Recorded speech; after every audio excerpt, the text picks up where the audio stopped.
morning, people. I hope you're doing well, my delovelies, because I've brought you something that may not contain science. So we're talking about art history today? Look, that would be super cool. Please leave me all your interesting art history links and comments, but no. We're talking about something that seemed to be science, but in fact is not. We're talking about the recent retraction of a Nature paper that said that nitrogen-doped lutetium hydride displayed superconductive properties even at near-room temperature and pressure conditions. Over the past few months since its publication, the story's generated a healthy skepticism in the scientific community, and ultimately, the majority of the authors requested that the paper be retracted, which Nature has obliged. What's the big deal here? Retractions happen all the time for all sorts of reasons. They're not ideal. Lots of times, scientists read the original paper and never find out that the findings were later retracted, which leads to misinformation, but no one bats 1,000. What makes this retraction story such a big deal? Firstly, it's the subject matter. A normal conductor is a material that allows for the flow of electrical current in a direction, like copper wires. Different materials have different levels of conductivity, or it wouldn't matter that we use copper in those wires. We could use any material. We could use socks, right? But each material has opposition to conductance. It's reciprocal, and that's its electrical resistance. It's why we need a power source to maintain the flow of electrical current. A material's electrical resistance changes in different environmental conditions. For instance, as you bring a material down in temperature, near absolute zero, its electrical resistance can decrease. A superconductor has conditions at which its electrical resistance drops all the way to zero, giving it some awesome and nifty properties. Typically, that's a critical temperature, which varies among different superconductive materials, but for context, a high-temperature superconductor typically has a critical temperature around 30 degrees Kelvin. So negative 243 degrees Celsius or negative 405 degrees Fahrenheit. High-temperature superconductors are still really effing cold. So superconductors are super cool. Cool. But their nifty properties have finite practicality. Yeah, a superconductor can maintain electrical current indefinitely without a power source, but you also gotta use tons of power to cool it, putting superconductors mostly in the more trouble than they're worth category for most applications. The discovery of a material with superconductive properties in room temperature, normal pressure conditions would open up all those applications.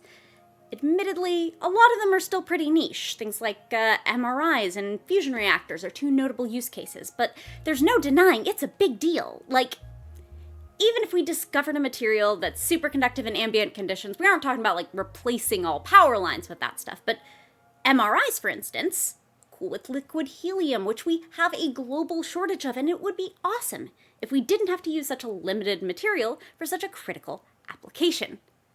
The thing is, room temperature superconductivity isn't something where some broader scientific principle precludes it, like particles that move faster than light get a lot of skepticism because we have a whole bunch of physics built around the idea that nothing moves faster than light, and that's not the case with room temperature superconductivity. We haven't figured out how to do it, but there's nothing we've yet discovered to say that it can't, in principle, be done somehow. So, from time to time, stories pop up about a putative room temperature superconductor. And because it's a comparatively high-profile scientific issue, these findings get published in high-profile journals and get a lot of press. And because no one's figured out how to do it yet, when they are published, a lot of scientists start scrutinizing the paper to figure out how the heck they managed to accomplish the thing we hadn't yet figured out how to do.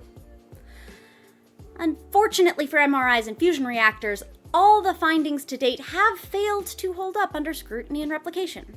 For instance, a preprint this year from a group of investigators at Korea University claimed that a copper-doped lead oxyapatite, a polycrystalline compound called LK99, had superconductive properties at room temperature, but other groups synthesized the material and weren't able to replicate it, so the preprint never moved forward, and ultimately, the investigators were able to figure out why the findings were flawed.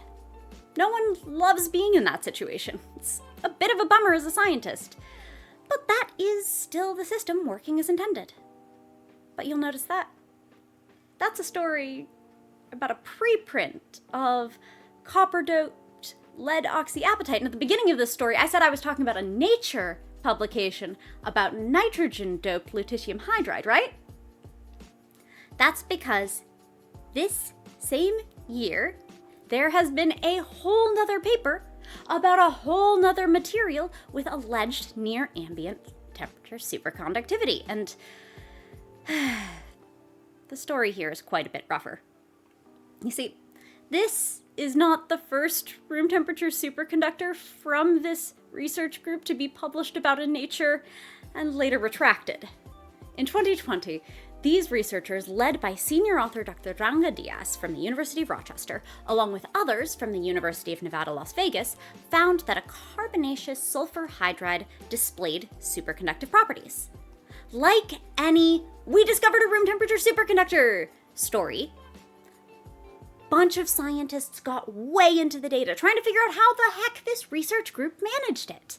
And like all the "we discovered a room temperature superconductor" stories so far, raised concerns about it. In this case, about the data processing, which was key to the conclusion, but used a, quote, non-standard user-defined procedure that was not fully specified in the paper. Basically, outside investigators had to rely on trust me bro math, and the scientific community noped that idea. They noped it pretty hard.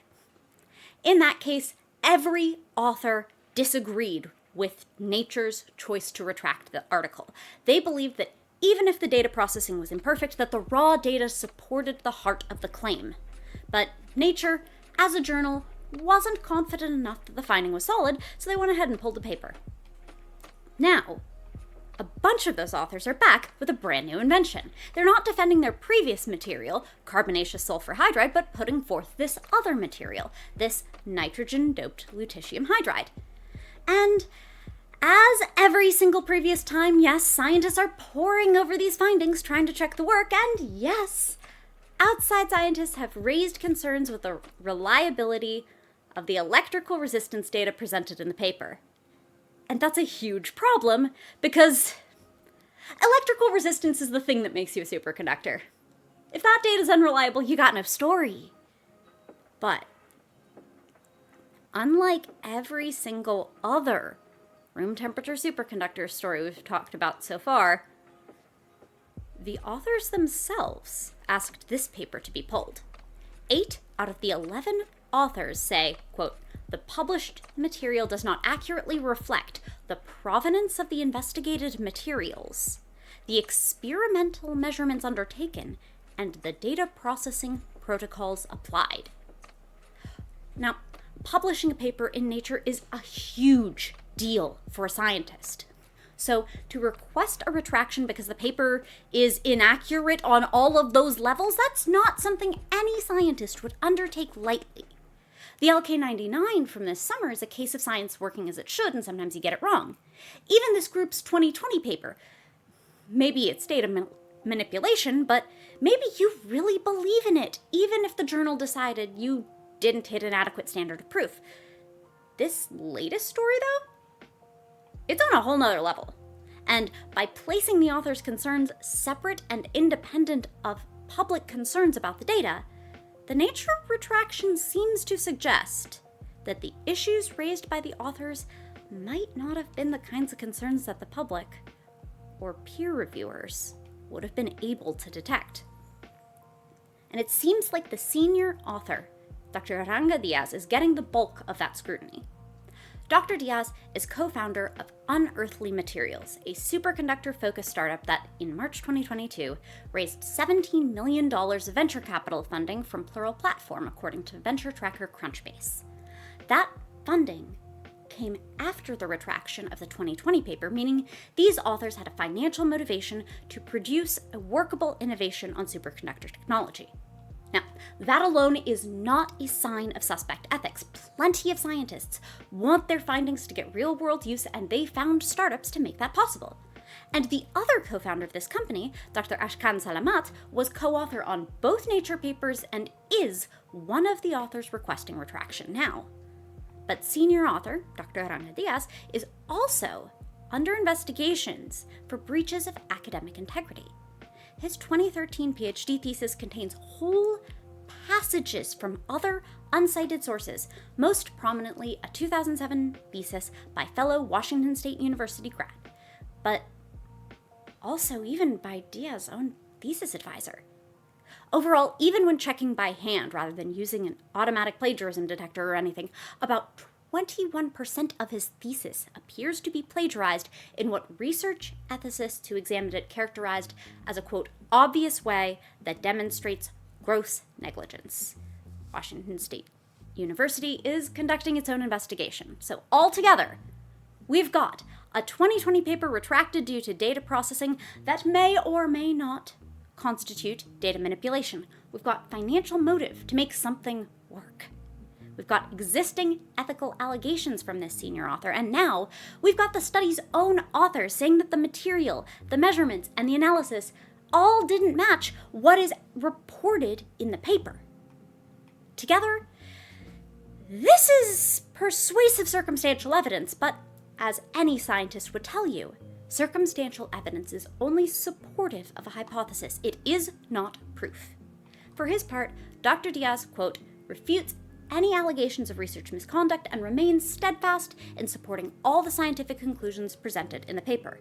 And he's collaborated with at least one group who claims, albeit controversially in the field, to independently confirm his findings. But the toughest thing is that it's hard to figure out exactly what we should learn about all this as a field moving forward. Are journal editors and peer reviewers too uncritical? Is this a case of fabrication or manipulation that a peer reviewer would have had no reasonable chance of sussing out? Heck, is this a case of poorly produced material that still, broken clock is right twice a day style, may eventually prove true? Nature and the University of Rochester, who are conducting their own investigation, have a fuller story than we probably ever will, but hopefully the public will eventually learn enough about what happened here that the greater scientific community will be able to avoid making the mistakes that led us to this mess in the future.